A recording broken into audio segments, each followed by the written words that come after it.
Doctor Mani Ratnam அவர்களுக்கும் வசந்த் அவர்களுக்கும் பாதம் தொட்டு நான் வண்டியை தெரிவித்துக் கொடுக்குறேன். நேருக்கு நேர் படம் ரிலீஸ் ஆச்சு. இந்த படத்தை பார்த்து டைரக்டர் ஒரு வார்த்தை சொன்னார், இந்த க்ளோஸ்அப்பில் இருக்கிற சூர்யா கண்கள் வந்து டேய் இந்த கண்கள் தமிழ்நாட்டு பெண்களை தூக்கத்தை கலைக்க போகுதுடான்னு சொன்னார். பாலான்னு ஒரு டைரக்டர் வந்து நந்தான்னு ஒரு படத்தை எடுத்து டேய் தமிழ்நாட்டில் மிகச்சிறந்த நடிகர் வருவிடான்னு ப்ரூவ் பண்ணார். அந்த பாலாவுக்கு இப்போ நான் நன்றி தெரிவிக்கிறேன். உடம்ப போட்டு வருத்தி புழிஞ்சு 6 பேக் பண்ணவன் யார் இருக்காங்க? சூர்யாவுக்கு முன்னாடி 6 பேக் பண்ணவங்க தமிழ்நாட்டில் எந்த நடிகர் இருக்கிறான்? இதுக்கு முன்னாடி ரெட்ரோ திரைப்படத்தினுடைய ப்ரொடியூசரை பார்த்தோம். இப்போ ரெட்ரோ நாயகனின் ப்ரொடியூசரை பார்க்க போறோம். சிவகுமார் சார், நான் சொன்ன அவர் பிடிக்கல போட்டிருக்கு, நீங்க கொஞ்சம் டீச்சரா சொல்லிருக்கீங்க சார்.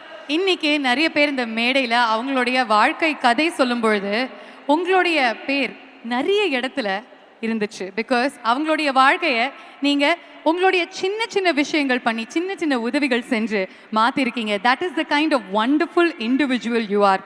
தமிழ் சினிமானுடைய என்றும் என்றென்றும் மார்க்கண்டேயன். உங்களுடைய பலத்த கரகோஷங்களுடன் let's welcome Sivakumar sir on stage.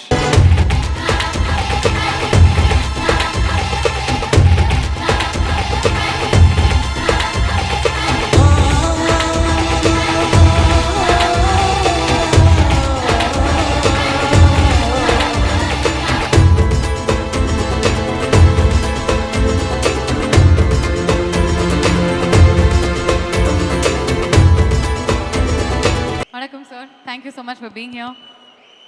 ஒரு 2 வார்த்தைகள் இந்த சந்தோஷமான தருணத்தில். ரொம்பவும் சந்தோஷமாக இருக்குது, அளவில்லாத சந்தோஷமாக இருக்குது. ரெட்ரோ ஹீரோ கார்த்திக் சுப்ராஜ், சந்தோஷ் நாராயணன் இவங்க தயாரிப்பில் உருவான இந்த படம் மாபெரும் வெற்றி பெற வேண்டும் என்று முதல்லையே என்னுடைய வாழ்த்துக்களை தெரிவிச்சுக்கிறேன். சூர்யாவுக்கு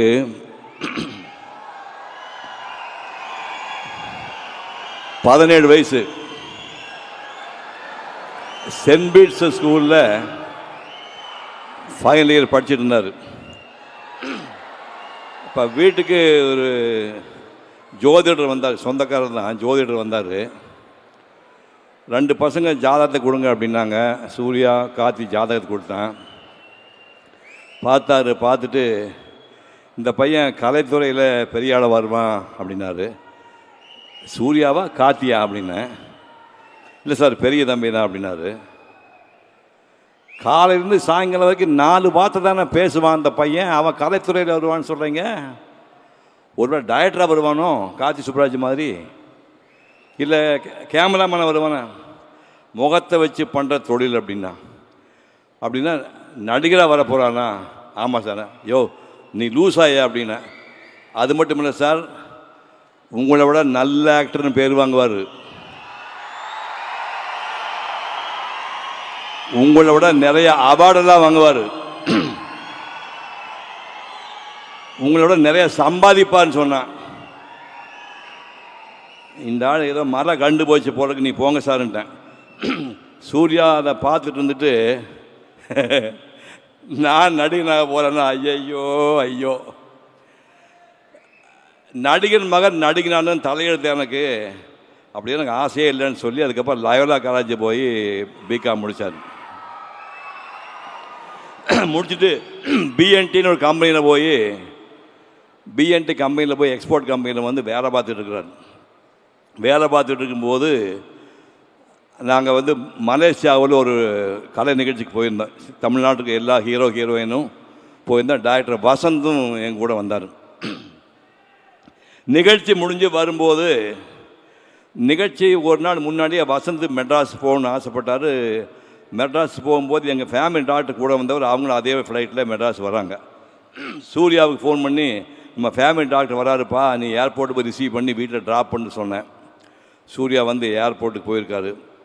டாக்டர் வசந்த் அதே ஃப்ளைட்டில் வராரு.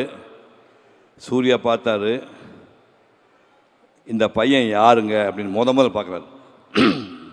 இந்த பையன் யாருங்கன்னாருங்க. சிவகுமாரோட சன்னா. சரின்னு போயிட்டார். 2 நாள் கழித்து எனக்கு ஃபோன் பண்ணார். சார் உங்கள் பையனுக்கு சினிமாவில் நடிக்க ஆசை இருக்கா சார் அப்படின்னாரு. சத்தியமாக ஆசை கிடையாது. சுத்தமாக ஆசை கிடையாது. அதனால ஒரு டெக்ஸ்டைல் கம்பெனியில் வந்து வேலை பார்த்துட்டு இருக்கிறாருண்ணா. நான் பேசி பார்க்கட்டுமா சார்னாரு. பேசி என்ன பிரயோஜனம், கண்டிப்பாக நடிக்க மாட்டான் அப்படின்னா. இல்லை சார், நான் நேரில் பேசி பார்க்கணும். ஒரு நாள் காலையில் 7 மணிக்கு அவர் கம்பெனி கிளம்புக்கு முன்னாடி வந்தார். 2 பேர்த்த அறிமுகப்படுத்தி வச்சேன். தம்பி, உனக்கு சினிமாவில் நடிக்கிறதுக்கு ஆசை இருக்கா? ஐயோ பயமாக இருக்கு சார். என்ன ஏன் பயம்? 25 வருஷமாக உங்கள் அப்பா சினிமா நடிச்சிட்டு இருக்கிறாரு, அவர் உங்கள் வீட்டிலே இருக்காரு, அவரை பார்த்து பயப்படுங்க நீ?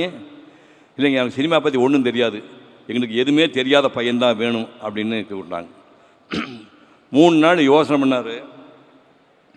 ஒரு அட்டெம்ப்ட் பண்ணி பார்ப்போம், ஒர்க் அவுட் ஆச்சுன்னா பார்ப்போம், இல்லைன்னா பழையபடி கம்பெனிக்கு வந்துடலாம்னு சொன்னார். மேக்கப் டெஸ்ட்டுக்கு Mani Ratnam producer, Vasanth sir director, makeup டெஸ்ட்டுக்கு கூட்டிகிட்டு போகிறாங்க அந்த பையனை. நான் ஃபோன் பண்ணி மணிரத்னங்கிட்ட பேசினேன். சார், சிவகுமார் பையன்னு நீங்கள் ரொம்ப கற்பனையெல்லாம் பண்ணி எதிர்பார்த்துடாதீங்க. சினிமா பற்றி எதுவுமே அவனுக்கு தெரியாது. அவன் 22 வயசு வரைக்கும் மெட்ராஸ் கூட என் ஷூட்டிங் எதையுமே பார்த்ததில்லை. நல்ல ஞாபகம் வச்சுங்க, மெட்ராஸில் என் ஷூட்டிங் சூர்யா பார்த்ததே கிடையாது. நீங்கள் மேக்கப் டெஸ்ட் பண்ணி பார்த்து ரொம்ப எதிர்பார்த்தேன் சார், உங்கள் பையன் ஏமாற்றிட்டான் சாரி அப்படின்னு திருப்பி அனுப்பி ரிஜெக்ட் பண்ணிங்கன்னா அவன் லைஃப் வீணாக போய்டு, இப்போவே அனுப்பிடுங்கண்ணே. We have 200% confidence in him, will take care of him அப்படின்னு சொல்லி டெஸ்ட் எடுத்து ஓகே பண்ணிட்டாங்க. நேருக்கு நேர் படம் ரிலீஸ் ஆச்சு. அந்த முதல்ல கேட்டீங்கல்ல, அவள் வருவாளா பாட்டு, அந்த பாட்டு ஷூட் பண்ணியாச்சு.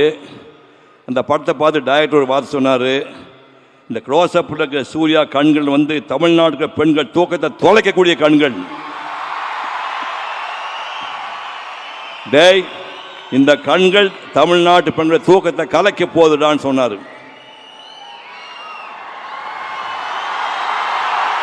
அப்படி சினிமாவையே கனவு கூட நினைக்காத இந்த பையனை ஒரு நடிகனாக்கிய டாக்டர் மணிரத்னம் அவர்களுக்கும் வசந்த் அவர்களுக்கும் பாதம் தொட்டு நான் வண்டியை தெரிவித்துக் கொள்கிறேன். அதுக்கப்புறம் ஒரு 2 படம் சரியாக போகல, ஏன்னா அவருக்கு ஒன்றுமே தெரியாதில்லை. அப்புறம் பாலான்னு ஒரு டைரக்டர் வந்து நந்தான்னு ஒரு படத்தை எடுத்து, டேய் தமிழ்நாட்டில் மிகச்சிறந்த நடிகர் ஒருத்தனை வருவிடான்னு ப்ரூவ் பண்ணார். அந்த பாலாவுக்கு இப்போது நான் நன்றி தெரிவிக்கிறேன். ஒரு ஃபுல் ஃப்ளெஜ்டு ஹீரோ ஆனுங்கிறதுக்காக ஒரு ஜீன்ஸ் பேண்ட் போட்டுட்டு 4 மணி நேரம் டான்ஸ் ஆடுவார் வீட்டில். 4 மணி நேரம் நான் பார்த்துருக்கேன். பேர் பாடியில் ஸ்வெட்டு ஒழுகிட்டே இருக்கும். 4 hours நான் ஸ்டாப்பாக டான்ஸ் ஆடுவார், டான்ஸ் கற்றுவங்களுக்காக. அதுக்கப்புறம் சங்கர் மாஸ்டரு, பாண்டியன் மாஸ்டர் கூட்டு அதுக்கெல்லாம் 4 மணிக்கு பீச்சில் போய் குட்டிக்கரணம் போட்டு ஸ்டண்ட்டெல்லாம் கற்றுக்கிட்டுறாரு. என்னுடைய சித்தறிவு கட்டியவரை இங்கே சொல்கிறேன், உடம்பை போட்டு வருத்தி புழிஞ்சு 6 பேக் பண்ணவன் யார் இருக்காங்க? ரொம்ப ஹம்பிளா சொல்றேன், சூர்யாவுக்கு முன்னாடி 6 பேக் பண்ணவங்க தமிழ்நாட்டில் எந்த நடிகர் இருக்கிறான்?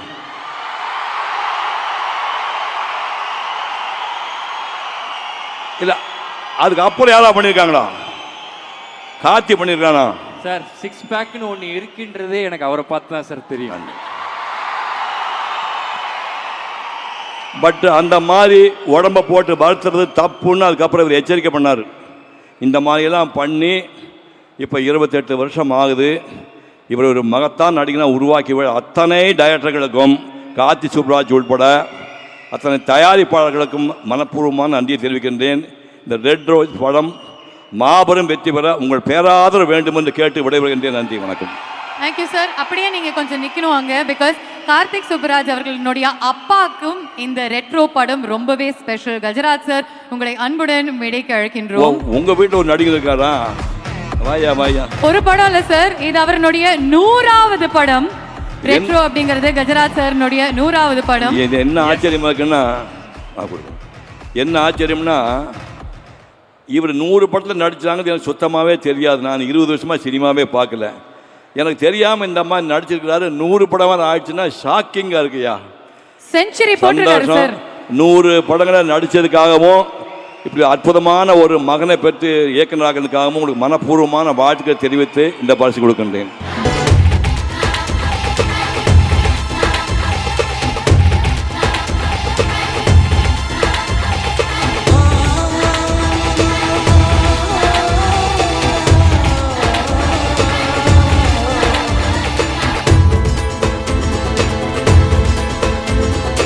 அனைவருக்கும் வணக்கம். இங்கே சினிமாவின் லெஜண்ட்ஸ் இங்கே இருக்காங்க, சிவகுமார் சாரும் நாசர் சாருக்கும். அவங்களுக்கு முன்னாடி நான் என்ன பேசுகிறேன்னு எனக்கு தெரியல. எனக்கு இந்த மேடையில் இதான் ஃபஸ்ட்டு டைம் எவ்வளோ பெரிய மேடையில் நான் நிற்கிறது. அதற்கு என்னை பெற்ற இறைவனாகிய எங்கள் அம்மா அப்பாவிற்கு நன்றி தெரிவிச்சுக்கிறேன். அவங்க தான் எனக்கு முதல் கடவுள். எங்கள் அம்மா அப்பா தான் எனக்கு முதல் கடவுள். அவங்களுக்கு நன்றியை தெரிவிச்சுக்கிறேன். அடுத்து நான் இந்த 100 படம் நடிக்கிறதுக்கு எனக்கு முதல் படத்தில் வாய்ப்பு கொடுத்த என் மகன் கார்த்திக் சுப்பாராஜுக்கு நன்றி தெரிவிக்கிறேன். முதல் படம் பீஸா, 100வது படம் ரெட்ரோ. ஆமாம், இந்த ரெட்ரோவில் எனக்கு என்ன ஸ்பெஷல்னா, சிவகுமார் சார், என் அன்பு செல்வன் சூர்யா சார், அவர் கூட நடித்தது உண்மையிலே எனக்கு மிகப்பெரிய விஷயம். அவரை பற்றி எல்லாருமே பெருமையாக சொல்லிட்டாங்க. அவர் அகரம் ஃபவுண்டேஷன் மூலமாக எத்தனையோ பேர் பயனடைஞ்சிருக்காங்க. ஸோ அவரை மாதிரி வாழணுன்றது எல்லாருடைய விருப்பமாக இருக்கணும். பட் வாழ்வது ரொம்ப கஷ்டம், அவர் மாதிரி வாழ்வது. அவர் கூட நடித்தது எனக்கு மிக பெருமையாக இருக்குது. அவருக்கு வாய்ப்பு கொடுத்த கார்த்திக் சுப்பாராஜ் என் பையனுக்கு மீண்டும் ஒரு முறை நன்றி தெரிவிச்சுக்கிறேன். அவர் எல்லாரையுமே கேர் எடுத்துக்குவார். சூர்யா சார், ஒரு சின்ன விஷயம் சொல்கிறேன். ஷூட்டிங் அப்போ ஒரு போட் சீனு, அந்த போட் சீனில் ஜோஜி ஜார்ஜ் அவர் உட்கார்ந்துருக்காரு. காற்றடிக்குது, அந்த அந்தமான் ஐலண்டில் காற்றடிக்குது. அந்த போட் அப்படியே நகழும் போது எல்லோரும் பார்த்துக்கிட்டு இருக்கோம். சூர்யா சார் ஓடி போய் அந்த கைத்தை பிடிச்சி இழுக்கிறாரு. அது உண்மையிலே அன்றைக்கி நான் பார்க்கும் பொழுது அவர் எவ்வளோ தூரம் அவர் கோ ஆர்டிஸ்ட்கிட்ட அவங்களுடைய கேர் எடுத்துக்கிறாருன்றதை அன்றைக்கி நான் பார்த்தேன் நான். ஸோ அவருக்கு மிகப்பெரிய நன்றி. அவர் கூட நடித்ததுக்கு நான் மிக பெருமை அடைகிறேன். நன்றி. இந்த படம் மிகப்பெரிய வெற்றி அடைய மீண்டும் ஒரு முறை என்னை படைத்த இறைவனாகிய எங்கள் அம்மா அப்பாவிடம் வேண்டிக் கொள்கிறேன். நன்றி, வணக்கம். இதற்கு வாய்ப்பளித்த ப்ரொடியூசர் 2D ப்ரொடியூசர் ராஜசேகர் சாருக்கும், ஸ்டோன் பெஞ்ச் என் மருமகன் கார்த்திகேயனுக்கும், ஆமாம் அவர் என் மருமகன் தான், அவருக்கும் நன்றியை தெரிவிச்சுக்கிறேன். நன்றி, வணக்கம்.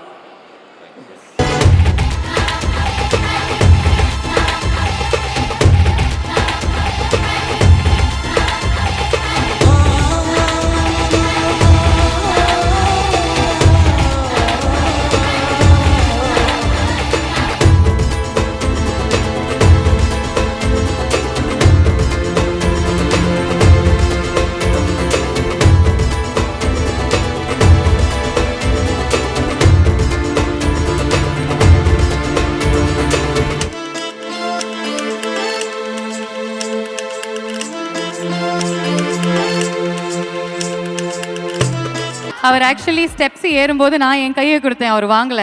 மகன் கொடுத்த உடனே அந்த பாசம் மாறுமா, அழகா வாங்கிட்டு போனாங்க. இதே மாதிரி உங்களுடைய ரிலேஷன்ஷிப் ரொம்ப லவ்விங்கா இருக்கணும். இருந்து எனக்கு ஒன்று தோணுச்சு. அது என்ன அப்படின்னா, சார் எனக்கு இந்த ஜோசியம் ஜாதகம்லாம் எந்த அளவுக்கு உண்மைன்னு எனக்கு தெரியாது, ஆனால் எங்கால் உண்மையானவர் சார். அந்த உண்மைக்கு யாருமே கணிக்க முடியாத உயரத்துக்கு அவர் போய்கிட்டே இருப்பார். அதில் இதை சொல்கிறதுல எனக்கு ரொம்ப பெருமை சார். தேங்க்யூ.